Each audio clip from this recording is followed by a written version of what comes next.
आपने अवश्य ही चिमनी से धुआं निकलते हुए देखा होगा।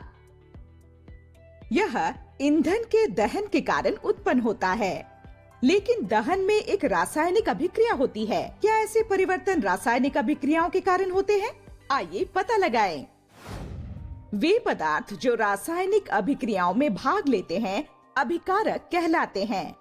शर्करा को गर्म करने पर यह एक नए पदार्थ में परिवर्तित हो जाती है। ऐसे परिवर्तन को रासायनिक परिवर्तन कहते हैं।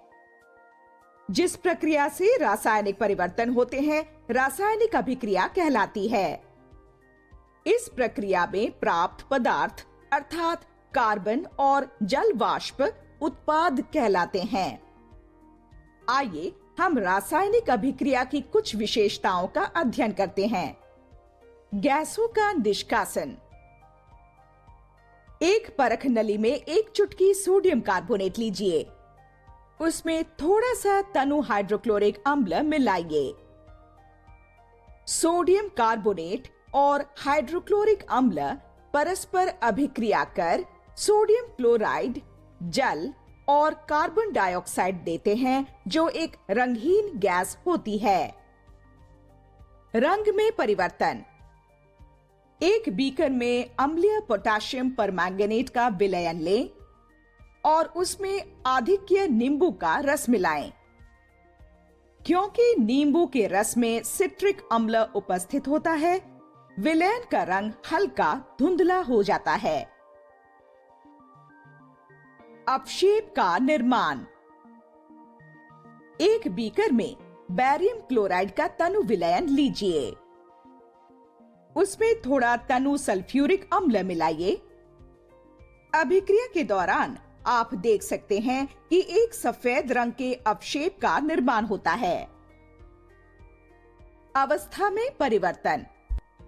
एक मोमबत्ती लीजिए। नली सहित कीप को लौ के ऊपर रखिए। नली का दूसरा सिरा चूने के पानी में डालिए।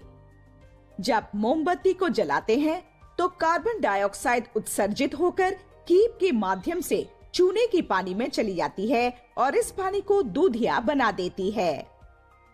मोमबत्ती को बुझाएं और कीप को ध्यान से देखिए। आप देखेंगे कि कीप में अंदर की ओर काजल बन गया है। इस प्रकार ठोस मोम इस अभिक्रिया में ठोस काजल, कार्बन डाइऑक्साइड और अन्य गैसों में परिवर्तित हो जाती है।